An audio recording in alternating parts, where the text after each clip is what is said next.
ꯈꯨꯔꯨꯝꯖꯔꯤ ꯃꯌꯥꯝ ꯄꯨꯝꯅꯃꯛꯄꯨ ꯉꯁꯤ ꯑꯩꯒꯤ ꯆꯦꯅꯦꯜ ꯑꯁꯤꯗ ꯆꯪꯕꯤꯔꯛꯄꯒꯤꯗꯃꯛꯇ ꯍꯥꯏꯅꯤꯡꯉꯥꯏ ꯂꯩꯇꯅ ꯊꯥꯒꯠꯆꯔꯤ. ꯉꯁꯤꯗꯤ ꯖꯦꯐ꯭ꯔꯤ ꯑꯦꯞꯁꯇꯤꯟꯒꯤ ꯃꯇꯥꯡꯗ ꯋꯥꯔꯤ ꯑꯃ ꯄꯨꯔꯒ ꯂꯥꯛꯆꯔꯦ. ꯋꯥꯔꯤ ꯑꯁꯤ ꯍꯧꯖꯔꯛꯑꯒꯦ. ꯖꯦꯐ꯭ꯔꯤ ꯑꯦꯞꯁꯇꯤꯟ ꯃꯥꯒꯤ ꯃꯄꯨꯡ ꯐꯥꯕ ꯃꯃꯤꯡꯁꯦ ꯖꯦꯐ꯭ꯔꯤ ꯑꯦꯗꯋꯥꯔꯗ ꯑꯦꯞꯁꯇꯤꯟ ꯍꯥꯏꯅ ꯀꯧꯋꯦ. ꯃꯥꯒꯤ ꯂꯩꯐꯝꯁꯤꯅ 6100 ꯔꯦꯗ ꯍꯨꯛ ꯕꯨꯂꯦꯚꯥꯔꯗ, ꯚꯔꯖꯤꯟ ꯑꯥꯏꯂꯦꯟꯗꯅꯤ. ꯃꯥꯒꯤ ꯑꯇꯣꯞꯄ ꯄ꯭ꯔꯣꯄꯔꯇꯤ ꯀꯌꯥ ꯑꯃ ꯂꯩ. ꯄ꯭ꯔꯣꯄꯔꯇꯤꯁꯤꯡ ꯑꯗꯨꯒꯤ ꯃꯅꯨꯡꯗ ꯅ꯭ꯌꯨ ꯃꯦꯛꯁꯤꯀꯣꯗ ꯂꯩꯕ ꯃꯥꯒꯤ ꯄ꯭ꯔꯣꯄꯔꯇꯤ, ꯄꯥꯝ ꯕꯤꯆꯇ ꯂꯩꯕ ꯃꯥꯒꯤ ꯄ꯭ꯔꯣꯄꯔꯇꯤ, ꯅ꯭ꯌꯨ ꯌꯣꯔꯛꯇ ꯂꯩꯕ ꯑꯃꯗꯤ ꯄꯦꯔꯤꯁꯇ ꯃꯥꯒꯤ ꯑꯦꯄꯥꯔꯠꯃꯦꯟ ꯂꯩꯕ ꯃꯌꯥꯝꯁꯦ ꯃꯥꯒꯤ ꯚꯦꯀꯦꯁꯟ ꯍꯣꯝꯅꯦꯅ ꯃꯥꯒꯤ ꯄ꯭ꯔꯣꯄꯔꯇꯤ ꯍꯧꯖꯤꯛꯀꯤ ꯚꯔꯖꯤꯟ ꯑꯥꯏꯂꯦꯟꯁꯤꯗꯒꯤ ꯍꯦꯟꯗꯣꯛꯅ ꯃꯌꯥꯝ ꯑꯃ ꯂꯩ. ꯑꯗꯣ ꯃꯥꯒꯤ ꯏꯟꯚꯦꯁꯇꯤꯒꯦꯁꯟꯁꯤꯗ ꯔꯦꯗ ꯐ꯭ꯂꯦꯛ ꯂꯥꯛꯄꯁꯦ ꯀꯃꯥꯏꯅ ꯍꯧꯔꯛꯈꯤꯒꯦ ꯍꯥꯏꯕꯒꯤ ꯃꯇꯥꯡꯁꯤꯗ ꯑꯃꯨꯛ ꯍꯥꯏꯖꯔꯛꯀꯦ.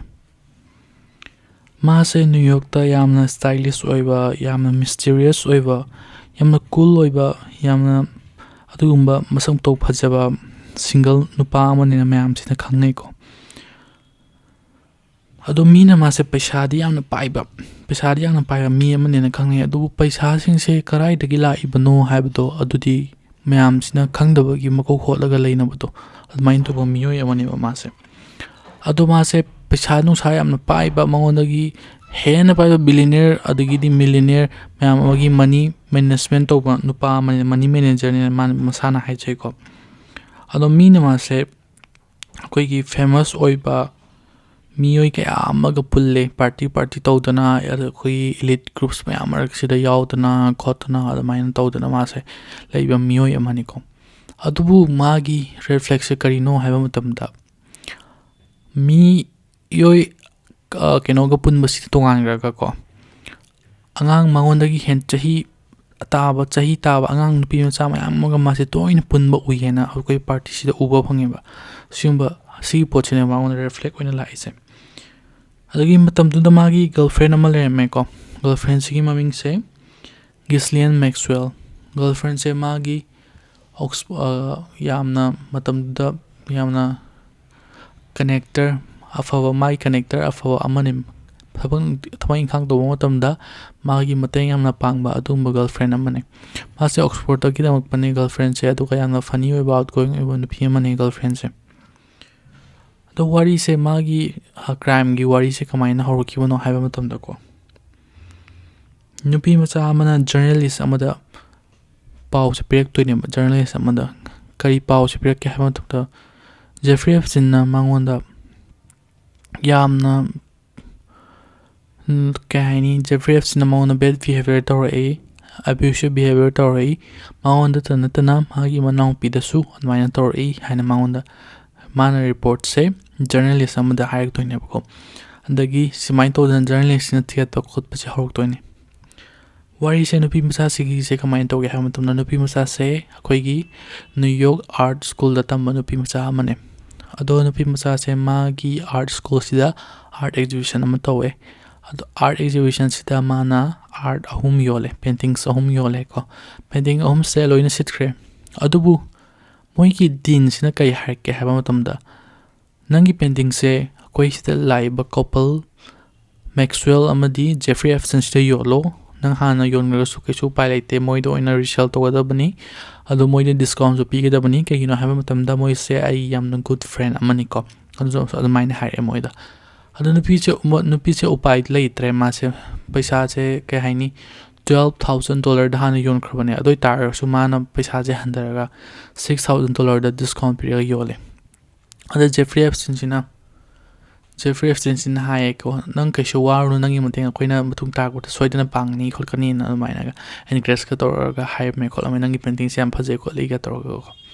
ꯑꯗꯨꯃꯥꯏꯅ ꯇꯧꯗꯅ ꯇꯧꯔꯦ. ꯊꯥ ꯀꯌꯥ ꯑꯃ ꯍꯧꯈ꯭ꯔꯦ. ꯖꯦꯐ꯭ꯔꯤ ꯑꯦꯞꯁꯇꯤꯟꯁꯤꯅ ꯃꯣꯏꯗ ꯔꯤꯆ ꯑꯥꯎꯠ ꯁꯨꯡꯇꯧ ꯇꯧꯔꯛꯈꯤꯗꯦꯀꯣ. ꯊꯥ ꯈꯔ ꯂꯩꯔꯕ ꯃꯇꯨꯡꯗ ꯖꯦꯐ꯭ꯔꯤ ꯑꯦꯞꯁꯇꯤꯟꯁꯤꯅ ꯃꯉꯣꯟꯗ ꯀꯣꯜ ꯇꯧꯔꯛꯑꯦꯀꯣ. ꯀꯣꯜ ꯇꯧꯔꯛꯄꯁꯤꯗ ꯀꯩ ꯍꯥꯏꯔꯛꯀꯦ ꯍꯥꯏꯕ ꯃꯇꯝꯗ, ꯅꯪꯒꯤ ꯊꯕꯛ ꯑꯃ ꯑꯩꯅ ꯁꯤꯟꯕꯤꯔꯒꯦ. ꯅꯪꯒꯤ ꯊꯕꯛꯇꯣ ꯀꯔꯤ ꯊꯕꯛꯅꯣ ꯍꯥꯏꯕ ꯃꯇꯝꯗ ꯃꯥꯒꯤ ꯃꯦꯟꯁꯟ ꯑꯆꯧꯕ ꯑꯃ ꯂꯩꯌꯦꯕꯀꯣ. ꯃꯥꯒꯤ ꯃꯦꯟꯁꯟꯁꯤꯗ ꯅꯪꯗꯣ ꯊꯣꯡꯗ ꯁꯦꯀ꯭ꯌꯨꯔꯤꯇꯤꯒꯤ ꯑꯣꯏꯅ, ꯊꯣꯡ ꯉꯥꯛꯄꯒꯤ ꯑꯣꯏꯅ ꯊꯕꯛꯁꯤ ꯇꯧꯔꯣ ꯁꯤꯅꯦꯕꯀꯣ. ꯀꯅꯥ ꯆꯪꯉꯛꯏ, ꯀꯔꯝꯕ ꯄꯦꯟꯇꯔ ꯆꯪꯉꯛꯏ, ꯚꯤꯖꯤꯇꯔ ꯆꯪꯉꯛꯏ ꯈꯣꯠꯂꯛꯏ, ꯁꯤꯒꯤ ꯊꯕꯛꯁꯦ ꯅꯪ ꯇꯧꯕ, ꯑꯗꯨꯃꯥꯏꯅ ꯁꯦꯟꯅꯕꯁꯦ ꯑꯣꯏꯔꯣ ꯈꯣꯠꯂꯣꯅ ꯃꯉꯣꯟꯗ ꯊꯕꯛꯁꯦ ꯄꯤꯔꯦꯀꯣ. ꯑꯗꯒꯤꯗꯤ sum wari ko tai sana ba chita matam khara lerga mana hange nangi na china na kaya lebno khotpano na adam haiki nupi mza sin hai ai chin nupi ani lei amadi amna intelligent oi ma 16 years old sure khotle ma se hengoi charu admain Oxford adagi acho so ba ko university lei ma mayam se sida chatlaga lai ga sitom thatana khotana main to ma si tawning khoning na haire adagi Jeffrey Epstein china adudi ai su mateng pangbi khotpi ge khoigi Thailand Vietnam da trip ama lei adu trip tu da no su yauro kholo ma su yaholo trip ki paisa nung sa mayam loina aina putokani paisa nung sa mayam loin putoke khotke trip tu da trip se July da tawadabane adu da khoi cha da si khola si khayo namagi academic competition jo hingana ba kholana ba adugumba academic trip ama oidoini khotoini ga haire adagi matam du 16-year-old suba nupi macha amada adumba akogi Thailand Vietnam chatpagi free academic trip ma offer maina moigi sister gi through the pire kholai han ma siam harawe ko dei harau da mama da haram da ma chalagi kholagi haram da mama na su moigi adumaina academic ki trip ni khopni moiga mana ba mi myam su chatuni khotuni ga torga adumaina khalle ada moi si chatle ma se chale hajuki nupi macha se academic trip si chale adu chatpa matam da ahan ba Joro Brand Stanley New Mexico gi yumsida hajuki Jeffrey Epstein gi magi yumsida han sale adu yumsi chappa madamda tupi masasna kanam tale amde mam thandan ne lem sharma thinga ngai kaino academic trip ni harga mi kanam tale mam thandan lem mi su pukol mi su pu han ma singa ya adu moigi yumsi hek chango tamda kamain to ge ha tamda yumsi amna exaggerate oiba yumsi le poche mi amsna mo haining ise haidi amna paisa nung sa pai bani engon da yung u kholo si le poche mi am si da u da paisa pai hai si uthok aga sadamain sa pa yum ma le ko yum se hek mo tam da adamain tawe adagi di ma sina hojuki moigi yung manung si da lae sange ado Maxwell sina mangon da hai nga sa gi Jeffrey Epstein gi girlfriend sina aina ngona massage ama tawi ge nang massage tawbase hojuki kin sidom phama sida nang situm tharo khotharo ai massage am tawi nang siam lucky or baning aina massage to bi hai ji khot se mai hai ado massage am tam sida normal massage na to mana kai haini yamna inappropriately touch to khot pa mai tor pa tam sida nga sa gi no pi massage sok chare ko sok chare adagi di ma se khangna ta ma se hawle adagi di kai no haibam tam da kai gi no mana am ken khang ji haibam tam thong thong se am da thingjin da ba thong thong se i hang do ba massage story ni haiga adu main to wodi mana kai Jeffrey na soidina uram ngon kholam ngone na adubu magi wakan se phatha jaraga mana hoji to ge bodo karim tanate mana wakal se phatha jaraga magi trip to mana focus tawraga adu maina tawrage kholagi ma se trip sida economic trip sida focus tawraga angam like tak pa khot pa adu main to dana asai gi Thailand Vietnam gi trip sida adu maina focus tawraga in tawrage na ma se kauthok na ba kan ho nai masa sida ko adu mangon to ke incident si mangon sok ti chare ko adu main tawraga matam khara se ma sumain lere aduga mache sida so mu kai to hai matam khara le ga mache sida phone tore mache sida phone toraga moi da hai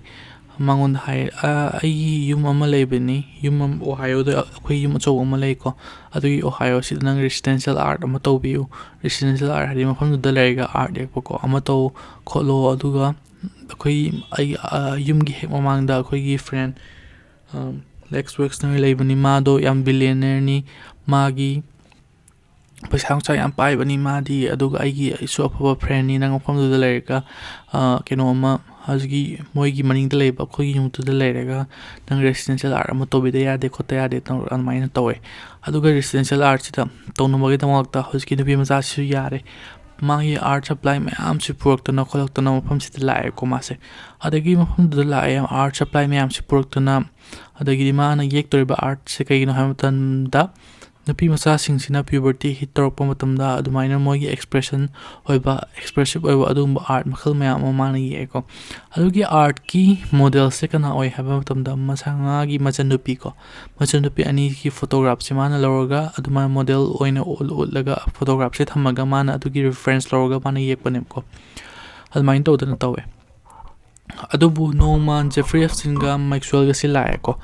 no ma se unabala ko matam ste moina you know hi Jeffrey Epstein gi girlfriend Maxwell sina hi Jeffreydo magi makhongdo yamna ke hani yam ware khole aduna makhongdo amta paibiro massage kita tobiro la on hai khole na hai adu nubi massage ingang ngai karino haisibu ka haidi magi oiba art de aina ye khole adubu magi makhong massage tobiro haisi haidi inappropriately oiba poche hype ko dan mas ingak tingai adu mana ke haini mi si ya aina pangkan kanjin ba oram dana kholam dana hanam na hype ko ni ko masas ko makhong singa dang pa hai kholaga adu maina loire ko loire ba sibo na mas lai adu mana khallu to ona te na bo or to ne ba hai moina inappropriately the store pa almain to dana torok pa mayam sina मासे खंगदना वक मासे थोक तो ने अदुगा मागी थोंग थोंग से लोइना थिंजिलगा हेक्ता थोंग सिदा उपु कांदो चे माला nga जिलगा अदुमाइन थिंजिलगा मासे शोक चादना मासे चेंथोरगा हेक्ता कीदना मासे थक थक निक्तना हजकी मफम सिदा मासे मागी कासि चें थोक तो ने बको अदुकी थपक से हेक थोक पसिदा मासे कीरगा अदुमाइना नोआम सिंगारगा मासे लेरे ने नोआ लक पसिदा कमाइन तो गया मतम द मोइसि चतख्रे हाबा मतम द मासि थोले ज्ञान ता आना मासि थोले अदुगांदा माना हे येम न मासि खंगदोइने ब कई नो हाबा मतम द अदु द लेरन ब मागी रेफरेंस आर्ट रेफरेंस की ओइना थंबा मागी फोटो से आर्ट रेफरेंस की ओइना थंबा फोटो सी मचनुपी की फोटो मचनुपी चही 13 थोइदा सुबदा ngaari bi मचनुपी अमगा ngsagi चही 13 सुबी मचनुपी दो अदुगी फोटो सी लेरन मोइदरिने ब अदुदा मोइना मास माना हाई खंगबदो कहीं है मतम द माउना तौरखिबा मयामदुगा अदगी मोइगी फोटो सिदा करी तौबगी माना फुख्रिबनो हाइबस मागी फ्रेंड्स होइना थमा फोटो दो अदगी माना मचनुपीदा फोन तौरगा माना हाय नंगोंदा जेफरी एप्स्टीन गा नोइ ट्रिप चलुबा सिंगदो ट्रिप चलुबा मतम द केके तौई खोले एंगोंदा सेंगना हायो एंगोंदा सुमाइन तौरे खोले ना तौरे माना मनाउम पिजिना मावदा मान हंगे अदे मनाउम पिसिना सुमांगो लोइना हारे हाइ वारी म्याम चे ए माना सुमाइन तौरे खोले मा शास्त्रबा खोलगा अदु माइन तौबा खोतपा ना म्याम तौरे खोले na ma on hai adidi machesina sum angon da si tore na man loin hai adidi moise panthawa to na mana New York ta halak pare mo po che yo New York thale de New York da halak pa matam da mana New York ki NYPD New York Police Department si da mana call torga mana actual की complaint अमन तौरे complaint तो मोतम the मोई crime से Ohio गा Mexico the थोकपनी ना Moina करिसु उपाय लेते नोइ से FBI the ताना रो हाइदना FBI द मो हाइरे मोइ अदुबु FBI द कॉल तौरे मोइ से FBI से त थाजन ब माइना सीसी तौरे जेफरी एप्स्टीन ममिंग पल्ले अदुगा Maxwell से की जो ममिंग पल्ले अदु मोइनी ना स्माइन तौरगा चिन नाउ अखोइ से सी तौरे खोले ना लोइना हाइरे अदुबु हाइबे से द ngsaigi FBI से थाजन ब मोइना हाइ अदु FBI से थाजरे अदु तार मोइना यामना थाजन ngai कॉल दो कॉल हलकद्रा अदुबु कॉल दि सुन हलखिद्रे ब अदगिदि मोइसे मसाना फेल ओरेना खंजरे मोइना फना यामना तौरगा तारगसु हौजिकी पुलिस सिंह ना करीम FBI ना करीम त रिपोर्ट से रिपोर्ट ब्रेक अब तो तौरक्त्रे मोइसे फेल ओरेना खंजरे अदुबु मोइना खल्लेबा माना नदी ngमहलरोइ मोइना तौरक्पा म्याम से अखोइ फैमिली म्याम से तानारगा मोइना खल्ले जर्नलिस्ट अमदा मोइना रिपोर्ट अम तौरे जर्नलिस्ट सिदा माना इहन्नबगी दमकता मैगजीन दा रिपोर्ट तौरगा मोइना हाइ सीसी तौबा ना माइना लोइना वारि से अमत्ता चिता ना हाइ अदुबु मोगी पावर लेबा इन्फ्लुएंस लेबा मी सिंगसिना ngambagi changse मोइदा लोइना की हलकपदो मोगी डोर स्टेप तो फावबा नंगै मरु थममदना अदगी मोगी प्रॉपर्टी मनुंगदा सांगा से असिबगा लेमदना खोलमदना अदमाइ तौदना की हलकपा मयाम सिना मनम मोइदना हजकी नुपी मचा सिंगसिनासु मोइसे खोंजंग जे हनग्रेबा कइना हम तो यामना केला अपने मोइ मनाकता पावर ले जबन ते इचम चंबा बरजा ngakतनी अदुबु जेफरी एप्स्टीन गी मागी मकुता लेइबा पावर मयाम अदगिदी मोइदा लेबा इन्फ्लुएंस मयाम मोइदा लेबा माना लो असि माना तौबा तोगेदा ngami अमा ओरेगा लेरबने मतमदु अदुना हाइदि एक्सेस लोइन तौबा ngambadu माना हाइदि केहनबा धमकी तोहनबा अदगिदी मोइ जर्नलिस्ट मतमदु प्रेग्नेंट ओइसु हाइको अदु प्रेग्नेंट ओइबा नंगी नसादो नंगी नसा पोक हॉस्पिटल दो आइने खंगे अदुना नंगना आइने डॉक्टर अमदा हेक्ता हाइजिलुबा हाइरुबा डॉक्टर अमदा हाइरगा नंगी नसा पोक दो अदमाइन कॉम्प्लिकेशन ओहेनगनी खोलनगनी तौ हाइदि केलबको म्याम सिदा मरम मोइदना मासे कमाइन तौ हिया मत नुपी मचा सिंसिदा खोंगसे हंदोखरेबा अदु मोगी मैगजीन से वेनिटी फेयर हाइबा मैगजीन सिने को मैगजीन से अमा फाव मैगजीन मने अदु मैगजीन सिदा Moina Jeffrey Epstein sina magazine se ki company se leigarwagi type ta mangon adugi magazine se iri se magi matangda hekta afaba dugumba ma se thagatpa wahi adu ada ta ire ko adagidi hojiki journalist na magi report se kai toge kai harke haiba matamda magi report se inaba mana piba matamda legal threshold yaude na moi se report se press to on yarakiteba aduga na journalist se kappe hai public mi ma ma se kappe matam du ko ado sigi case se si nupi masagi case the tip of the iceberg never haidi chaw khraba akoi gi ke haini ice motum ma tai tane akoi thongi ba ice moto adum ice motum amagi maton da pak pa ice machet amagi adum ba posak ni hai tare magi case di adda kena kira ba case chaw ma akoi Florida thokiba adum ya amala khine mo matung Jeffrey Epstein gi matang sida Jeffrey Epstein sina money amadi power se mana leibana maram moiduna money paisa paiba amadi mangonda sakti leiba myam sina maram moiduna mana tawning tholing da tawba amadi legal gi akhoi gi thainaba myam sida settlement tawga kholaga almain tawtana mana he tawgeda ngamba admaina paisa pairbanina influence lerebanina admain tawga mana sanaraga magi bukut loina sanaraga mana crime tawsu paisa nam admain tawga melaga kholaga sanaraga admain lakiba ngaktane ba mase ado akhoi gi haziki kenogi matang sita mo horasi ko Palm Beach ta Florida gi matang sita mo horasi Jeffrey Epstein na magi Palm Beach ki mention se 1990 da leigi bane ba ko mangonda leiba paisa se paisa no bangaktane magi mama pana da my grandfather ke kena thama paisa amta te masi filthy rich person amane mase ko magi Palm Beach ta yamna achouba house amasu leire New York ta house achouba amasu leire Paris ta magi apartment achouba amasu leire adi caravan da magi private island amasu leire ko aduga magi New Mexico da branch amasu leire ko magi property ko magi helicopter amasu lei magi airplane ani amasu leire ko aduga Donald Trump ko so hominarak paneba moise paisa me ampare ga moise mile amatang khenaraga dumainga leire mai matam amada moigi yumse ko Trump ga hos kenoga Palm Beach ka kenoga Jeffrey Epstein ga se Trump na sumagi statement da haibse kaino hamilton Jeffrey Epstein se yamna kuina ma khangnare atuga yamna kininga ba miyo yamani ma se ke haini Jeffrey se mi aduga ke haini yamna nupi masa singa yamna punma miyo yamani sunmana adumana mention tawe ko Noma police Palm Beach da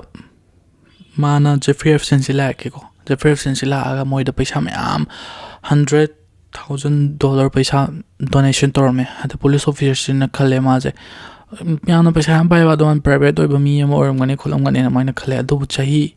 lamba set ma 2001 da ne 2000 keno sida 3 sida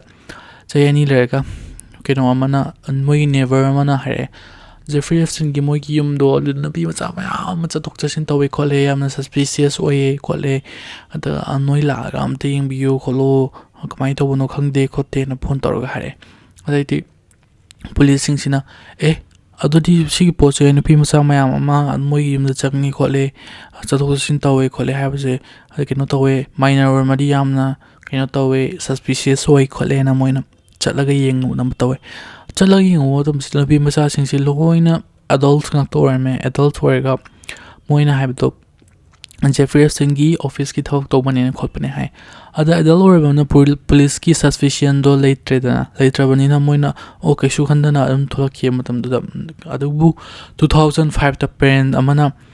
call toroga hare ko magi step daughter da sumain to dana gentleman amagi yum chalaga admaina masa so to na paisa pire khole aduga moina ahen ba kya ama to butari to paisa pi ni aduga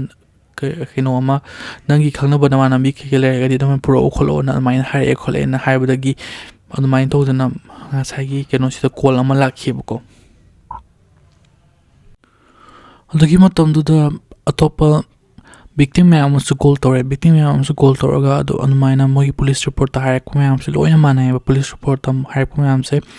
masa so bane hana khorni paisa khragi damang ta do inappropriate thabak mayam to we khole nam anumaina loina hire ko ngak ne ba tori se Thani ahumgi matungda victim se masing yam kudo amana ama harakpa ade victim se amana harakpa mutu ina masu yawi ade masu victim ne toraga mi sing se yam ayepko victim sing se kamai to have matamda moi se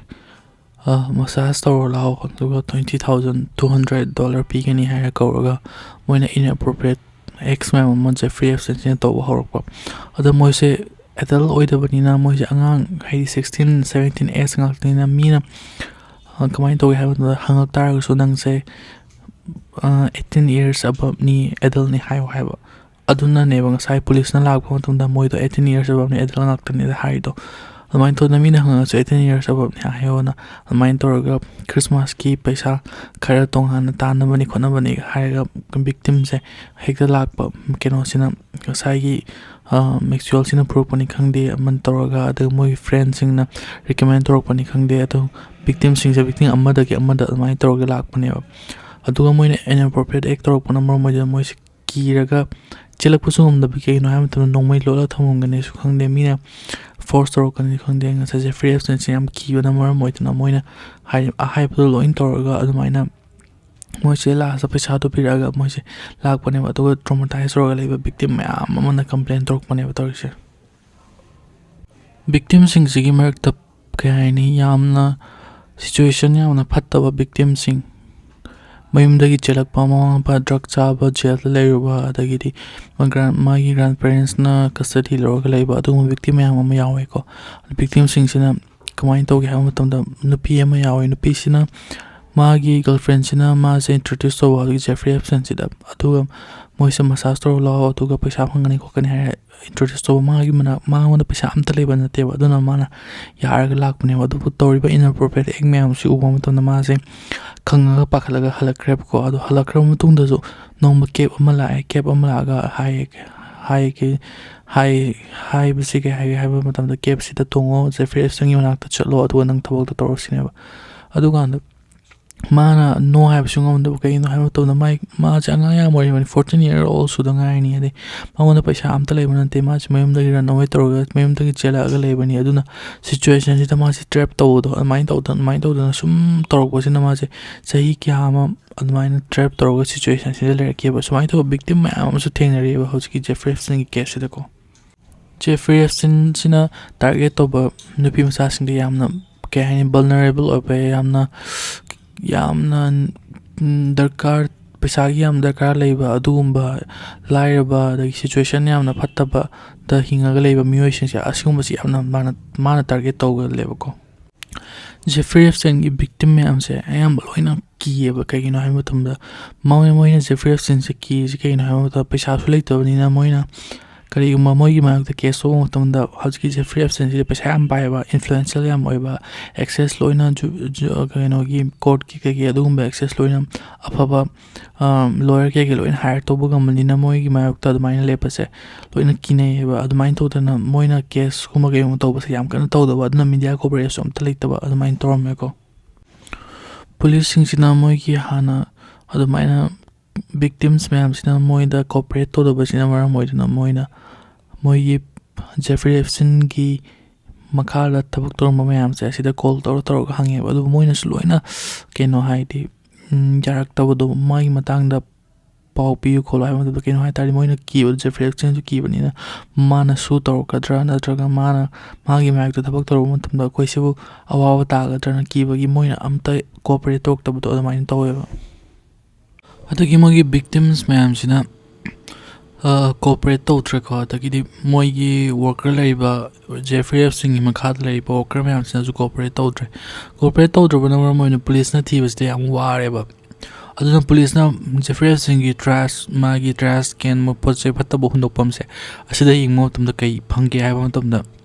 ID card ama phangeba ID card se koi school going student amagi oideni ko adagi moina khangma ngamai kai no khangma ngamai se kari khangma ngamai no haba matumda koi gi moi gi manak to leba school mayam private school mayam dari mayam sita koi gi kariba financially keno toba financially yamna phattaba dagi afaba situation da leitaba aduguma angang macha nupi macha mayam sisne magi target oise aduguma magi hunting ground oiga leise police mayam na khangemo victim singina victim mathang puraga lakhieba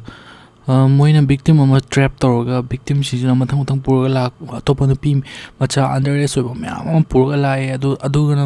si chain oina chathagi train ama oina mi amana nupi macha ama puraga lakpa adagi nupi macha purokpa nupi macha sina ma trap toroga ma situation chigi mapan thokpa ngamjabani nang nupi macha atopa ama pura doi taradi ai ngona paisa se pigani tangna thabak si tawdroga so hai mai torga nupi macha se puhalakpa mai torna mi che matang puraga mi si mayam underage nupi mayam ama magi lang thuraga adumai leireba adagi di moi nupi macha moi amana nupi macha atopa mayam ama keno torise haidi puraga lakpase moi masamaksu Jeffrey Epstein gi victim ngaktaneba adumaina amasu victim ni adoi taragsu victim sina victim atopa amasu mu puraga lakpa adumaina to train sing mayam to ore kibodo adumaina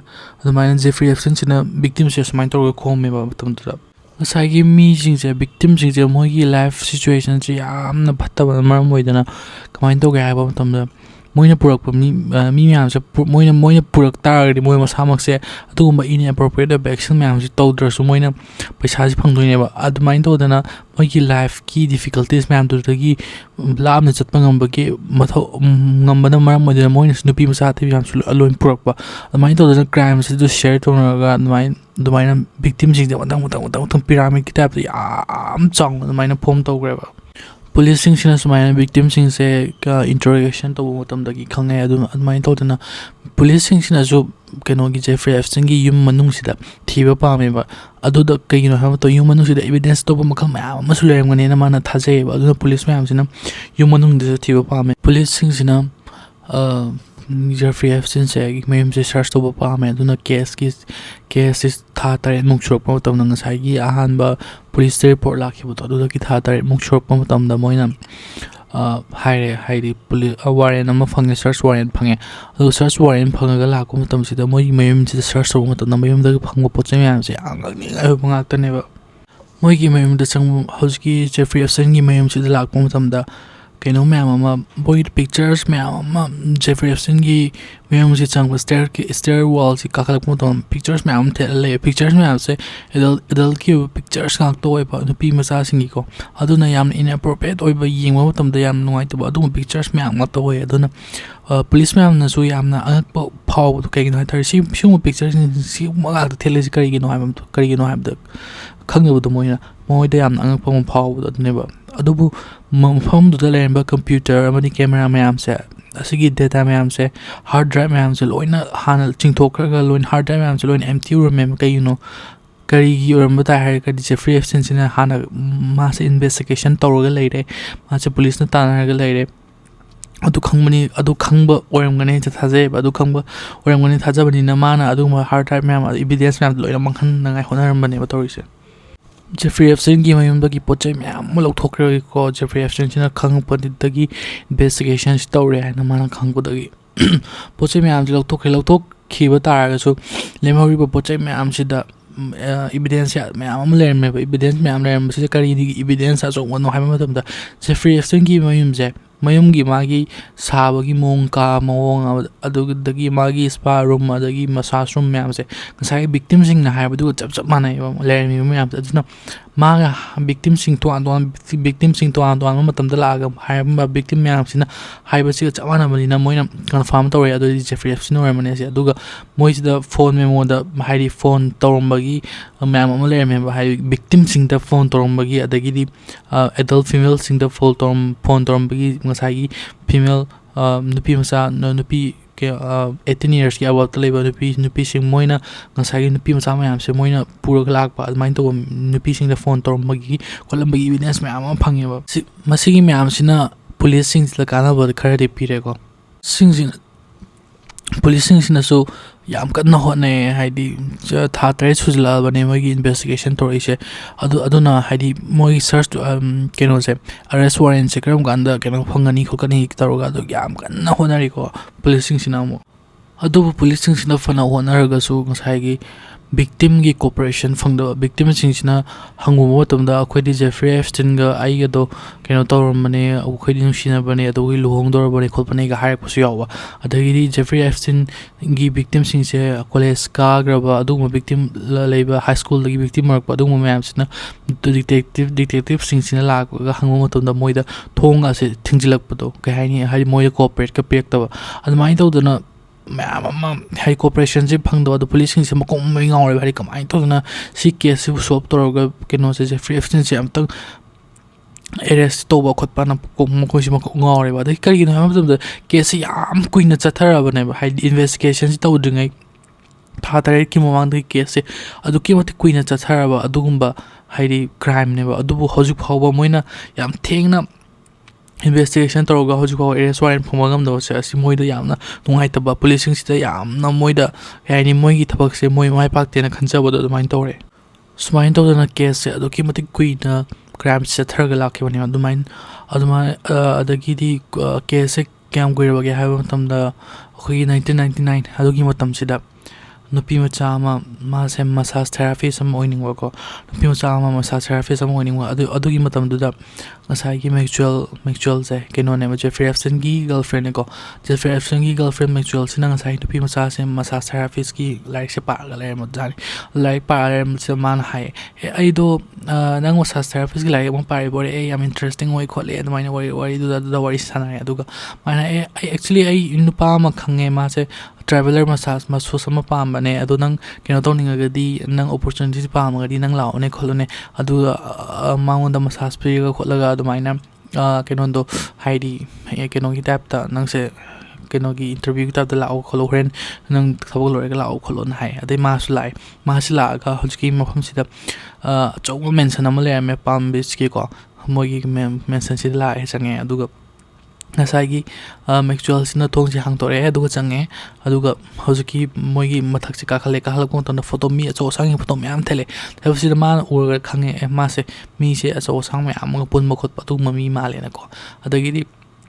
massage ki room si change nupa amale me ma se massage ki room si change aduga mala massage so hore losan si tare khola massage so ho matam si da haidi mangon question me hange introduce yourself nang sai mantang da hayo kholo adagi di nongi naw kya sui kholi nang karam school da kai kholi adi nang open up khara tawro kholo adi matang si da hajgi nupi massage sina magi open up museum moina friendly oirga migi kaini magi vulnerable oiba side chip ma chi unaba adumaina hone ba Jeffrey Epstein se aduga magi girlfriend se so magi girlfriends ne so yam mateng pangdo main to na tawe adi nupi macha sina open up to bo hok to ne magi life struggle amadi magi opportunity sina mangona kay amuk yamna haini dakar tai hojki matam sida siumba opportunity si pak lak tabani na almain to na man open up to hok to ne ba adagi ma se magi life struggles magi punchi da thoke ba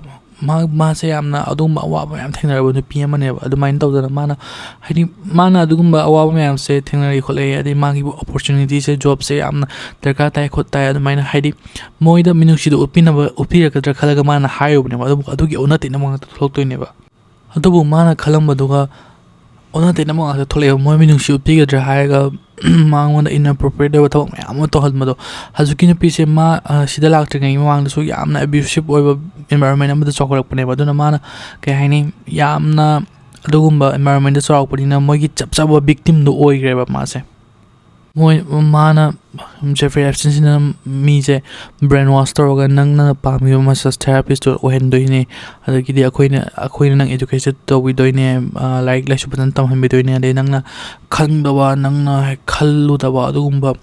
acho sang mayam go unna doine adagi di nang se adumaina acho sang mayam gi marakta lega nangna dream to life to nang phang doine khotoine toroga adumaina yamna haidi family ama do nanga toroga moise yamna nungaina adumaina lei doine khotoni ga mayam hai kholaga adumaina mi je manipulate toroga thammodo adubu at last kaida ta ke ham abuse to magi phataba behavior do adum tare ba ko haide adu inappropriate behavior tare afabo ke show oyak panate ba hai ba mayam dom kenogi phataba do khumjinaba ke haini utcha ba ngak ne ba ꯑꯗꯨꯒ ꯉꯁꯥꯏꯒꯤ ꯚꯤꯛꯇꯤꯝꯁꯦ ꯑꯗꯨꯃꯥꯏꯅ ꯇꯧꯔꯒ manipulate ꯇꯧꯔꯒ ꯊꯝꯕꯗꯣ ꯑꯗꯨꯃꯥꯏꯅ ꯊꯝꯃꯦ ꯑꯗꯨꯗꯒꯤꯗꯤ Jeffrey ꯑꯦꯞꯁꯇꯤꯟꯁꯤꯗ ꯅꯠꯇꯕ ꯃꯥꯒꯤ ꯐ꯭ꯔꯦꯟड्स ꯃꯌꯥꯝꯁꯤꯗ ꯚꯤꯛꯇꯤꯝꯁꯦ ꯇ꯭ꯔꯥꯐꯤꯛ ꯇꯧꯕ ꯍꯧꯔꯦ ꯐ꯭ꯔꯦꯟड्स ꯃꯌꯥꯝꯁꯤꯗ ꯄꯤꯔꯒ ꯃꯣꯏꯗꯁꯨ ꯏꯟꯑꯦꯄ꯭ꯔꯣꯄ꯭ꯔꯤꯌꯦꯠ ꯑꯦꯛ ꯃꯌꯥꯝꯁꯦ ꯇꯧꯍꯟꯕ ꯑꯗꯨꯃꯥꯏꯅ ꯇꯧꯔꯒ ꯃꯣꯏꯁꯦ ꯇ꯭ꯔꯥꯐꯤꯛ ꯇꯧꯕ ꯍꯧꯔꯦ ꯁꯨꯃꯥꯏꯅ ꯇꯧꯗꯅ ꯚꯤꯛꯇꯤꯝꯁꯤꯅ ꯃꯥꯁꯨ ꯀꯔꯤꯒꯤꯅꯣ ꯃꯥꯒꯤ ꯂꯥꯏꯐꯁꯤꯗ ꯑꯐꯕ ꯑꯃꯠꯇ ꯑꯣꯏꯔꯛꯇꯕꯗꯣ ꯍꯥꯏꯗꯤ ꯃꯥꯒꯤ ꯂꯥꯏꯐꯁꯤꯗ ꯃꯥꯅ ꯆꯦꯜꯂꯒ ꯄꯨꯂꯤꯁꯇ ꯍꯥꯏꯔꯨꯕ ꯇꯥꯔꯒ ꯄꯨꯂꯤꯁꯅ ꯊꯥꯖꯕꯤꯔꯣꯏ ꯍꯥꯏꯕ ꯃꯇꯝꯗ ꯖꯦꯐ꯭ꯔꯤ ꯑꯦꯞꯁꯇꯤꯟꯁꯤꯅ ꯃꯣꯏꯁꯦ ꯀꯤꯍꯜꯂꯒ ꯊꯝꯃꯨ ꯖꯦꯐ꯭ꯔꯤ ꯑꯦꯞꯁꯇꯤꯟꯁꯤꯅ ꯍꯥꯏ ꯄꯥꯝꯕꯤꯁꯀꯤ ꯄꯨꯂꯤꯁꯁꯤꯡꯁꯤꯗ ꯑꯩꯒꯤ ꯈꯨꯠ ꯃꯈꯥꯗ ꯂꯣꯏ ꯂꯩꯕꯅꯤ ꯑꯩꯅ ꯇꯧꯒꯦꯗ ꯂꯣꯏ ꯉꯝꯃꯦ ꯁꯤꯅꯤ ꯑꯗꯨ ꯑꯣꯏ ꯇꯥꯔꯒꯗꯤ ꯍꯧꯖꯤꯛ ꯚꯤꯛꯇꯤꯝꯁꯤꯅ ꯆꯦꯜꯂꯒ ꯄꯨꯂꯤꯁꯇ ꯍꯥꯏꯔꯁꯨ ꯀꯩꯝꯇ ꯀꯥꯟꯅꯕ ꯐꯪꯉꯔꯣꯏ ꯑꯗꯨꯒ ꯃꯣꯏꯒꯤ ꯖꯦꯐ꯭ꯔꯤ ꯑꯦꯞꯁꯇꯤꯟ ꯑꯃꯗꯤ ꯃꯦꯛꯆꯨꯋꯦꯜꯁꯤꯅ ꯃꯥꯁꯦ ꯌꯥꯝ ꯊꯤꯅ ꯐꯨꯕꯤꯔꯒ ꯑꯗꯨꯃꯥꯏꯅ ꯇꯧꯔꯒ ꯍꯥꯏꯗꯤ ꯌꯥꯝꯅ ꯑꯁꯣꯛ ꯑꯄꯟ ꯅꯪꯍꯟꯕꯁꯨ ꯌꯥꯏ ꯈꯣꯠꯂꯦꯅ ꯑꯗꯨꯃꯥꯏꯅ ꯃꯣꯏꯗ ꯀꯤꯍꯜꯂꯒ ꯊꯥꯖꯍꯜꯂꯒ ꯊꯝꯕꯗꯣ ꯑꯗꯨꯃꯥꯏꯅ ꯇꯧꯔꯒ ꯊꯝꯕꯅꯤꯅ ꯚꯤꯛꯇꯤꯝ ꯃꯌꯥꯝꯁꯤꯁꯨ ꯅꯥꯟꯊꯣꯛꯄ ꯉꯝꯗꯕꯗꯨꯅꯦꯕ ꯇꯧꯔꯤꯁꯦ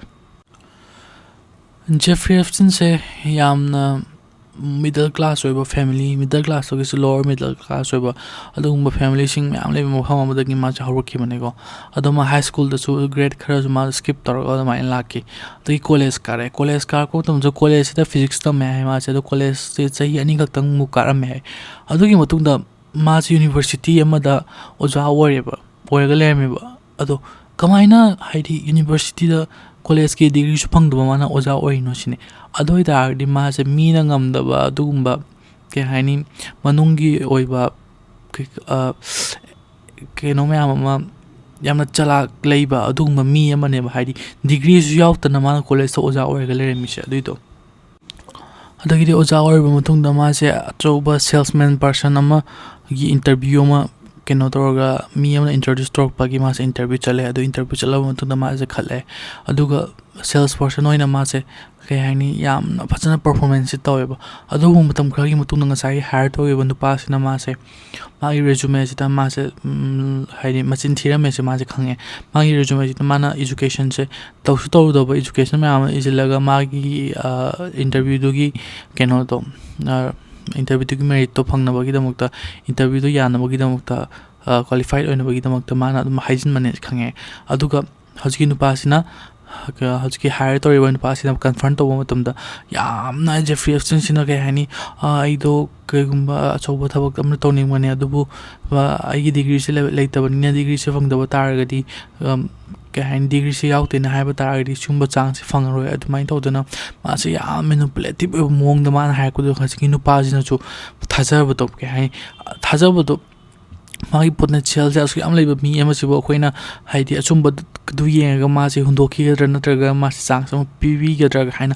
ꯍꯥꯏꯕ ꯐꯥꯎꯕ ꯌꯧꯅ ꯈꯜꯍꯜꯂꯒ ꯃꯥꯁꯦ ꯊꯥꯖꯍꯜꯂꯒ ꯑꯗꯨꯃꯥꯏꯅ ꯇꯧꯗꯅ ꯃꯥꯁꯦ ꯖꯣꯕꯁꯤꯗ ꯂꯩꯈꯤꯑꯕ ꯑꯗꯨꯕꯨ ꯃꯇꯝ ꯈꯔꯒꯤ ꯃꯇꯨꯡꯗ ꯃꯥꯁꯦ ꯖꯣꯕꯁꯤꯗꯒꯤ ꯐꯥꯌꯔ ꯇꯧꯋꯦꯅ ꯇꯥꯛꯈꯤ ꯔꯨꯜꯁ ꯈꯔ ꯃꯥꯅ ꯑꯚꯣꯏꯗ ꯇꯧꯔꯨꯕꯒꯤꯀꯣ ꯔꯨꯜꯁ ꯈꯔ ꯃꯥꯅ ꯕ꯭ꯔꯦꯛ ꯇꯧꯔꯨꯕꯒꯤ ꯍꯧꯖꯤꯛ ꯐꯥꯎꯕ ꯉꯁꯥꯏꯒꯤ ꯖꯦꯐ꯭ꯔꯤ ꯑꯦꯞꯁꯇꯤꯟꯕꯨ ꯊꯕꯛ ꯈꯟꯈꯤꯕ ꯅꯨꯄꯥꯗꯣ ꯑꯗꯨꯅ ꯍꯥꯏꯌꯦ ꯃꯥꯁꯦ ꯑꯗꯨꯃꯥꯏꯅ ꯇꯧꯈꯤꯕꯗꯣ ꯃꯥꯒꯤ ꯄꯨꯟꯁꯤꯒꯤ ꯌꯥꯝꯅ ꯍꯥꯏꯗꯤ ꯔꯤꯒ꯭ꯔꯦꯠ ꯆꯥꯕ ꯊꯕꯛ ꯑꯃꯅꯦꯅ ꯃꯥꯅ ꯑꯗꯨꯃꯥꯏꯅ ꯖꯦꯐ꯭ꯔꯤ ꯑꯦꯞꯁꯇꯤꯟꯗ ꯆꯥꯟꯁ ꯑꯃ ꯄꯤꯔꯒ ꯊꯕꯛꯇꯣ ꯇꯧꯍꯟꯈꯤꯕꯗꯣ ꯇꯞꯅ ꯇꯞꯅ ꯄꯨꯂꯤꯁꯁꯤꯡꯁꯤꯅꯁꯨ ꯉꯁꯥꯏꯒꯤ ꯚꯤꯛꯇꯤꯝꯁ ꯃꯌꯥꯝꯁꯤꯗꯒꯤ ꯚꯤꯛꯇꯤꯝꯁꯦ ꯃꯊꯪ ꯇꯧꯔꯛꯄꯗꯒꯤ ꯚꯤꯛꯇꯤꯝꯁꯦ 40 ꯆꯥꯡ ꯁꯨꯕ ꯍꯧꯔꯛꯑꯦꯀꯣ ꯑꯗꯩ ꯑꯗꯨꯃꯥꯏꯅ ꯇꯧꯗꯅ ꯃꯤꯁꯤꯡꯁꯦ ꯌꯥꯝꯃꯦ ꯑꯗꯩꯗꯤ ꯃꯣꯏꯅ ꯗꯤꯁꯇ꯭ꯔꯤꯛ ꯑꯦꯇꯣꯔꯅꯤꯁꯤꯗ ꯚꯤꯛꯇꯤꯝꯁꯤ ꯃꯤ ꯃꯌꯥꯝ ꯈꯣꯝꯖꯤꯜꯂꯛꯑꯦ ꯃꯣꯏꯅ ꯑꯗꯒꯤ ꯃꯣꯏꯗ ꯑꯄꯤꯜ ꯇꯧꯔꯒ ꯑꯗꯩ ꯖꯦꯐ꯭ꯔꯤ ꯑꯦꯞꯁꯇꯤꯟꯁꯦ ꯑꯗꯨꯃꯥꯏꯅ ꯐꯥꯅꯕ ꯈꯣꯠꯅꯕꯅ ꯑꯗꯨꯃꯥꯏꯅ ꯄꯨꯂꯤꯁ ꯃꯌꯥꯝꯁꯤꯅ ꯍꯥꯏꯅꯕꯅ ꯑꯗꯨꯃꯥꯏꯅ ꯁꯤꯟꯅꯔꯤꯉꯩ ꯌꯥꯝ ꯀꯟꯅ ꯃꯇꯝꯅꯦ ꯑꯗꯨꯀꯥꯟꯗ ꯉꯁꯥꯏꯒꯤ ꯗꯤꯁꯇ꯭ꯔꯤꯛ ꯑꯦꯇꯣꯔꯅꯤꯒꯤ ꯃꯤ ꯀꯥꯡꯕꯨꯁꯤꯅ ꯀꯦꯁꯁꯤꯗꯤ ꯏꯔꯥꯏ ꯂꯥꯏꯒꯅꯤ ꯃꯥꯁꯦ ꯐꯥꯕ ꯑꯗꯨꯝ ꯌꯥꯔꯅꯤ ꯑꯁꯨꯛ ꯌꯥꯝꯕ ꯚꯤꯛꯇꯤꯝ ꯂꯩꯔꯁꯤꯕꯨ ꯈꯣꯠꯂꯁꯤꯕꯨꯅ ꯑꯗꯨꯃꯥꯏꯅꯒ ꯍꯥꯏꯅꯩ ꯑꯍꯥꯟꯕꯗꯀꯣ ꯑꯗꯨꯕꯨ ꯃꯣꯏꯅ ꯈꯪꯗꯕꯗꯤ ꯖꯦꯐ꯭ꯔꯤ ꯑꯦꯞꯁꯇꯤꯟꯁꯦ ꯌꯥꯝꯅ ꯄꯩꯁꯥ ꯄꯥꯏꯕ ꯃꯤ ꯑꯃꯅꯦꯕ ꯑꯗꯨꯅ ꯃꯥꯒꯤ ꯃꯥꯌꯣꯛꯇ ꯂꯥꯛꯄ ꯀꯦꯁꯁꯤꯗ ꯃꯥꯅ ꯂꯣꯌꯔꯁꯦ 9 ꯗꯤꯐꯦꯟꯁ ꯂꯣꯌꯔ 9 ꯃꯨꯛꯀꯥꯁꯦ ꯃꯥꯅ ꯍꯥꯌꯔ ꯇꯧꯔꯒ ꯑꯗꯨꯛ ꯌꯥꯝꯅ ꯀꯟꯕ ꯌꯥꯝꯅ ꯗꯤꯐꯦꯟꯁ ꯑꯗꯨꯒꯨꯝꯕ ꯂꯣꯌꯔ ꯃꯌꯥꯝꯁꯦ ꯍꯥꯌꯔ ꯇꯧꯔꯒ ꯃꯥꯒꯤ ꯃꯈꯨꯠꯇ ꯑꯗꯨꯃꯥꯏꯅ ꯀꯦꯁ ꯃꯌꯥꯝ ꯂꯥꯛꯄ ꯃꯌꯥꯝꯁꯦ ꯂꯣꯏꯅ ꯃꯥꯅ ꯉꯥꯛꯊꯣꯛꯅꯕ ꯃꯥꯅ ꯀꯟꯅ ꯍꯣꯠꯅꯔꯛꯇꯣꯏꯅꯦꯕ ꯑꯗꯒꯤꯗꯤ ꯖꯦꯐ꯭ꯔꯤ ꯑꯦꯞꯁꯇꯤꯟꯒꯤ ꯃꯣꯏꯒꯤ ꯗꯤꯐꯦꯟꯁ ꯂꯣꯌꯔꯁ ꯃꯌꯥꯝꯁꯤꯅ ꯍꯧꯔꯛꯑꯦ ꯊꯕꯛ ꯇꯧꯕꯁꯦ ꯃꯣꯏꯅ ꯍꯥꯏꯗꯤ ꯉꯁꯥꯏꯒꯤ ꯄꯨꯂꯤꯁ ꯃꯌꯥꯝꯁꯤꯅ ꯀꯔꯤꯊꯕꯛ ꯇꯧꯔꯤꯕꯅꯣ ꯄꯨꯂꯤꯁ ꯃꯌꯥꯝꯁꯤꯅ ꯀꯔꯤ ꯖꯦꯐ꯭ꯔꯤ ꯑꯦꯞꯁꯇꯤꯟꯒꯤ ꯃꯇꯥꯡꯗ ꯊꯤꯒꯠꯂꯤꯕꯅꯣ ꯑꯗꯩ ꯄꯨꯂꯤꯁꯇꯒꯤ ꯌꯥꯝꯅ ꯚꯜꯅꯔꯦꯕꯜ ꯑꯣꯏꯕ ꯁꯥꯏꯠꯁꯤꯗ ꯀꯔꯤꯅꯣ ꯑꯗꯩ ꯄꯨꯂꯤꯁꯁꯤꯗ ꯃꯣꯏꯅ ꯀꯃꯥꯏꯅ ꯇꯧꯔꯒꯗꯤ ꯄꯨꯂꯤꯁꯁꯤ ꯃꯣꯏꯅ ꯃꯥꯏꯊꯤꯕ ꯄꯤꯕ ꯉꯝꯒꯅꯤ ꯀꯥꯏꯅ ꯇꯧꯔꯒ ꯑꯗꯨꯃꯥꯏꯅ ꯃꯌꯥꯝ ꯑꯃ ꯃꯣꯏꯁꯦ ꯗꯤꯐꯦꯟꯁ ꯑꯆꯧꯕ ꯂꯣꯌꯔ ꯃꯌꯥꯝꯁꯤꯅ ꯑꯗꯨꯃꯥꯏꯅ ꯖꯦꯐ꯭ꯔꯤ ꯑꯦꯞꯁꯇꯤꯟꯒꯤ ꯅꯥꯀꯟꯁꯤꯗ ꯂꯩꯔꯒ ꯊꯤꯒꯠꯄ ꯍꯧꯔꯦꯀꯣ moina kyamu yamna thi haiwa thona police ki trust mayam je police na hundorok che phatba che chang mayam je asi bahu da thi ba de police na chatpa khongchat police na karai da kari tauri adu ada adugi camera footage mayam si ba moina yaw thi laga dumaina tawai bang sa je adubu si matang sida yamna keno hoiba haidi yamna defense ki moi ki powerful level sa kaina tamang sa ki nupi mayam sina paisa lor buto moi inappropriate acts to adu paisa lor buto adu ne ba adu paisa lawe khole aduna moina ngakthok pang tam da yamna line ngamgani khorkani sine ba adubu ngasai ki moi ki police sina haise underage oiba mi amata da adumai inappropriate thawk to do adugi poto aran mani sine ba paisa lawera paisa lorobudo di magi ma sok chagi ba adagi di magi consent nautana adugum thawk to han ba kholun myan do hagi paisa pe oduna kaishu hai menjin ba yaroi kholoi sine ba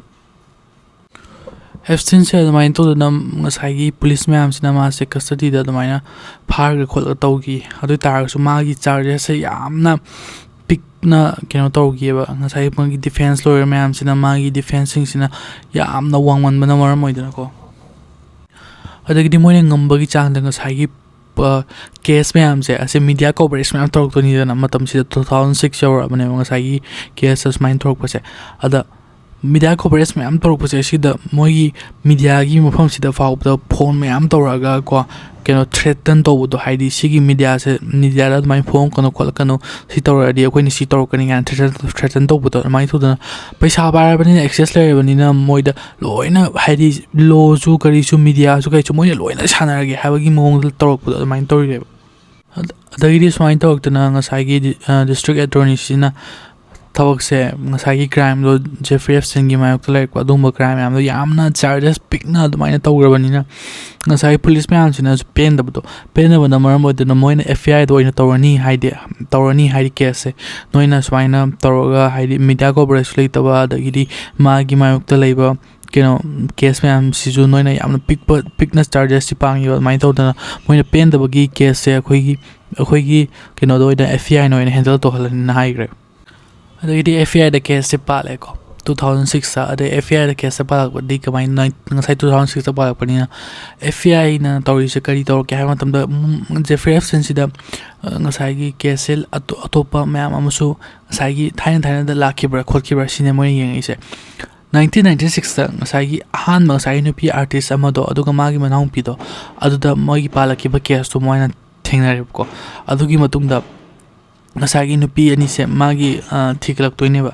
ada ma ngasai gi nupi se adum lolaga leibane matam punamak ta ngasai gi kero Maxwell sina ma si threaten dorga nang leibo pham do ai khangi nang lamjen jen ma pham do ai khangi ma pham du da khoi gi mi tharaga kholaga adumaina nang haidi nang se yam safe oi do mo pham dani nang lei do kholi do ga tar ma se threaten dorga leibo adu ngasai gi nupi sina ma pham kya am honga ma se adum leibo ko adu gi ma se ma pham am da leiringai da no madi ngasai magi thongsi thile adu FBI ne akhoi se nang 1996 ta Jeffrey Epstein da tawgi report to adugi matang da follow up lak pane na hare ko adagi de moina interview tawre ngasai gi nupi artist to aduga mai machan nupi do de moina khale this mine tawr interview ke tawr abadina hojikti yam phajana moi se tabak tawr male moi je keno marale baching do accountability phajana pharaga thamani kolani adumaina moi se khanba hore adubu investigation ja adum chatharaga lae haidi magi matang da investigation ja adum chatharaga lae haidi yamna kino oiba yamna breakthrough mai lak to do mai thoi ko matam se adu matang sida kino gi mata Maxwell gi matang da mo khara haijam ge Maxwell se magi father se yamna choba publishing newspaper publishing ama house of Maran Torga yamna paisa yam nusam pairaga adumaina lerame adubu magi mapa se mafam khangdana haidi kamaina torga no khangdana lagi daba na maram moitana haidi mana paisa nusa gi adu mogro achoba elites myang role am lerame tudagi magi father na khangnai lagi daba matam da magi adugumba keno myam do poche myam da mana paisa nusa gi oiba adagi yamna so sang gi adung poche myam do phangak aduga matam sina mana kin Jeffrey se magi boyfriend work pane matam sida Jeffrey se mana kai oina khan ki ha matam da magi father gi high replacement oina paisa nusa gi khorki adugumba gi phangom khotom adumaina oina main adumaina oina mana Jeffrey se khalaga adumaina boyfriend oirakibane Jeffrey Epstein se magi kenogi matangda magi financial gi matangda mokra yengsebako Jeffrey Epstein se mana ngasai fire to job tagi fire to matungda ko Hoffenberg na ma se job ama piraga moigi scheme ama chalai bako fake scam guma adumba scheme ama lay ko adugi scheme sida ma se keno yaurokre aduga adudagi paisa mayam ama keno toroga illegal stock to advain thadaba khotaba advain to scam ay paisa mayam ama gi oiba thabak se asi tongbagi damak ta mauna interview lakpane ngasai Hoffenberg sida adu Hoffenberg ki ta interview lakpusida ko मासे यामना माई करिश्मा से कमाई थोड़ी है मतलब यामना मा interview से बाउदा माना ओइना पुबोतो Heidi interview से माना ओइना लीड तौरगा हाइडी माना ओइना लीड तौरगा अदुमाइना माना लोइना चलाइरगा अदुमाइना माना ओइना पुला पावर से पाइबगी मोंगदा अदुमाइना इंटरव्यू से बाउ तौयो मासे मैनिपुलेटिव अदु क्याम मति ओयबको अदु मासे इम्प्रेस ओइब होफेनबर्ग से इम्प्रेस ओइरगा मासे केनो तौरे मासागी स्कीम सिदा माना याखले अदुगा asagi fraud toroga aduma paisa mayam mai khomang kholaga toroga magi financial se asmai toroga hawreko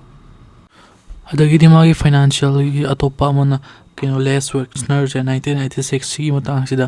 yamna billionaire multi billionaire warga leiba mi amane aduga magi finance ki maintenance to se mana Jeffrey Epstein sida pie ba yamna nginga me thodok amani kino ham tumda Les Wexner se yamna magi financial ke gi matang sida yamna critical oiba aduga yamna keno toba haidi yam section na nupa amane adu ore su mana lekin se Jeffrey Epstein sida adugumba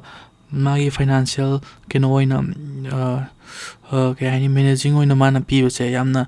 keno to nya yo matamne ko adu main to dana Hoffenberg ka Les Wexner siga moidagi loina benefits toraga mana financial se paisa si amna pai ba hoki bane ba adumai to dana ma manipulation si toraga mingondagi paisa se ama sai ki Les Wexner gi magi financial mana control to buse hai mana yengsen base ai paisa se ama mana stock ta thadar ga khotar ga adumai na tok side income si lakna bu toraga mana paisa am si khot ba rok bane ba adubu mutung tarak butan Les Wexner sina magi maungondagi benefit mayam ama lawthoga adumai na seasonal habs khang ko matam mana su yamna kani magi speedster su yamna adumai na haigi haidi mana le keno se maming dipandana ko Jeffrey Epstein se ke thengram do batari yam mai life se document yam nungai amani ma thengram do mane hena phai kholi adumai toroga na ado Jeffrey Epstein nang sagi Les Wexner se Victorian Secret ki adumba yamna keno toba mi amane ko haidi moigi keno guman haidar founder ga adumai mari lena ba adumai to dana sagi Les Wexner se Les Wexner makada keno leibeninda Jeffrey Epstein se Jeffrey Epstein se talent scout amane na so mamsan haijai ko ado talent scout amane so haijai adu mana models ma'am su mana inappropriate actions toroga adu maina kudong chaw se long number to bodagi models ma'am amna so magi victim hoy bodagi ke haini moina so police report ma'am am torok so adu maina torok so yaugi ko adagi di moi FBI ki cases adu ki mati yang tamna chelenga sai kenu dagi police na magi case yam hiding asai mai pak to bodagi FBI de pi ki bane ba du FBI ki case so adu ki mati tamna chale ko kamai to ya mo to na mo si victim की family में हमसे असिता फाव मोगी harass तो बहुरेबा victim की family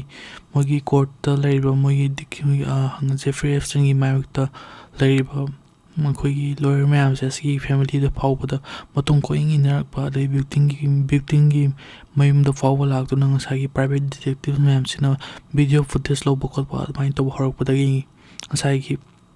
FBI ga mari lena na moina thisin khunjima toriba miyoi singsina su laaga moi yengmo tamdang sai victim myam chi moina oina pubira ka keno do in thambi ba hotel da thambira ka moina haidi safer from da thambi ba main to dana ya na ge haini power se leba namara mo dana Jeffrey Epstein na power se leba namara mo dana moina hekta kullo si moina sanaraga da maina keno se yamna force piriga keno myam sida lawyer myam sida moigi victim sing se abandon to haipagi mong da main to halak pune ba adagi di koi malak patagi di ngasai gi trial se karam kan da hotu na hobu sunai na de ngasai gi lawyer myam sina call to ga haima da manda akoi haiba ngam de kai na haima tam da ma pan da gi cho pressure am lai ko na moigi kamu sing sina haira ba ko main to da na moi US attorney sing myam sina smai to da na ꯊꯕꯛꯁꯤꯡꯁꯦ ꯐꯖꯅ ꯑꯝꯇ ꯇꯧꯔꯛꯇꯕꯗꯒꯤ ꯃꯣꯏꯅ ꯀꯦꯁꯁꯦ ꯁꯠ down ꯇꯧꯈꯤꯕꯅꯦꯕ ꯑꯗꯣ ꯀꯦꯁꯁꯦ ꯁꯠ down ꯇꯧꯕꯁꯦ ꯑꯗꯨꯛꯀꯤ ꯃꯇꯤꯛ ꯀꯩ ꯍꯥꯏꯔꯗꯤ ꯅꯨꯡꯉꯥꯏꯇꯕꯗꯣ ꯀꯩꯒꯤꯅꯣ ꯍꯥꯏꯕ ꯃꯇꯝꯗ ꯉꯁꯥꯏꯒꯤ ꯀꯦꯁꯁꯦ ꯁꯠ ꯗꯥꯎꯟ ꯇꯧꯈꯤꯕꯒꯤ ꯌꯥꯕꯒꯤ ꯐꯣꯝꯗ ꯂꯥꯛꯈꯤꯕꯗꯣ ꯑꯗꯨꯃꯥꯏꯅ ꯇꯧꯗꯅ ꯃꯤꯑꯣꯏꯁꯤꯡꯁꯤꯅ ꯚꯤꯛꯇꯤꯝꯁꯤꯡꯁꯤꯗ ꯉꯁꯥꯏꯒꯤ ꯂꯣꯌꯔꯁꯤꯡꯁꯤꯅ ꯚꯤꯛꯇꯤꯝꯁꯤꯡꯁꯤꯗ ꯄ꯭ꯔꯣꯃꯤꯁ ꯃꯌꯥꯝ ꯑꯃ ꯇꯧꯕꯅꯦ ꯃꯣꯏꯅ ꯄ꯭ꯔꯣꯃꯤꯁ ꯃꯌꯥꯝ ꯑꯃ ꯇꯧꯔꯒ ꯍꯥꯏꯗꯤ ꯅꯣꯏꯗꯣ ꯑꯁꯦꯡꯕ ꯅꯣꯏꯒꯤ ꯀꯩꯅꯣꯒꯤ ꯐꯠꯇꯕ ꯊꯕꯛ ꯇꯧꯕ ꯃꯤꯑꯣꯏꯁꯤꯡꯗꯣ ꯁꯣꯏꯗꯅ ꯑꯦꯀꯥꯎꯟꯇꯦꯕꯤꯂꯤꯇꯤ ꯐꯪꯉꯒ ꯃꯣꯏꯁꯦ ꯖꯦꯜꯗ ꯀꯩꯗ ꯑꯗꯨꯃꯥꯏꯅ ꯁꯣꯏꯗꯅ ꯊꯝꯒꯅꯤ ꯈꯣꯠꯀꯅꯤ ꯍꯥꯏꯅ ꯃꯣꯏꯅ ꯌꯥꯝꯅ ꯄ꯭ꯔꯣꯃꯤꯁ ꯇꯧꯕꯁꯤꯡꯗꯣ ꯂꯣꯏꯅ ꯀꯥꯏꯔꯒ ꯑꯗꯨꯃꯥꯏꯅ ꯇꯣꯈꯥꯏ ꯂꯣꯏꯅ ꯇꯥꯈꯤꯕ ꯃꯌꯥꯝꯗꯣ ꯑꯗꯨꯃꯥꯏꯅ ꯇꯣꯈꯥꯏ ꯂꯣꯏꯅ ꯇꯥꯕ ꯍꯧꯔꯛꯄꯗꯣ ꯑꯗꯨꯃꯥꯏꯅ ꯇꯧꯕꯁꯤꯗꯒꯤ ꯃꯣꯏꯅ ꯀꯦꯁꯁꯦ ꯑꯗꯨ ꯃꯥꯏ ꯄꯥꯛꯄ ꯉꯝꯃꯔꯣꯏꯗ꯭ꯔꯥ ꯍꯥꯏꯅ ꯑꯀꯤꯕ ꯑꯃ ꯌꯥꯝ ꯆꯥꯎꯅ ꯂꯥꯛꯈ꯭ꯔꯦꯕꯀꯣ ꯃꯌꯥꯝ ꯑꯗꯣ ꯀꯩꯅꯣꯁꯦ ꯋꯥꯔꯤꯁꯦ ꯌꯥꯝꯅꯁꯨ ꯁꯥꯡꯈ꯭ꯔꯦ ꯑꯗꯣ ꯁꯤꯅ ꯄꯥꯔꯠ 1 ꯑꯣꯏꯍꯜꯂꯒꯦ ꯃꯊꯪ ꯑꯦꯄꯤꯁꯣꯗ 2ꯗ ꯂꯦꯝꯍꯧꯔꯤꯕ ꯋꯥꯔꯤꯁꯤꯡꯁꯦ ꯄꯨꯔꯒ ꯂꯥꯛꯆꯔꯒꯦ ꯑꯗꯣ ꯃꯌꯥꯝꯅ ꯋꯥꯔꯤꯁꯦ ꯅꯨꯡꯉꯥꯏꯔꯒꯗꯤ ꯂꯥꯏꯛ ꯇꯧꯕꯤꯌꯨ ꯁꯕꯁꯀ꯭ꯔꯥꯏꯕ ꯇꯧꯕꯤꯌꯨ ꯁꯤꯌꯔ ꯇꯧꯕꯤꯌꯨ ꯑꯃꯁꯨꯡ ꯀꯃꯦꯟ ꯇꯧꯕꯤꯔꯝꯃꯨꯀꯣ ꯑꯗꯨꯗꯤ ꯃꯊꯪꯒꯤ ꯑꯦꯄꯤꯁꯣꯗ 2ꯗ ꯑꯃꯨꯛ ꯊꯦꯡꯅꯔꯁꯤꯀꯣ ꯕꯥꯏ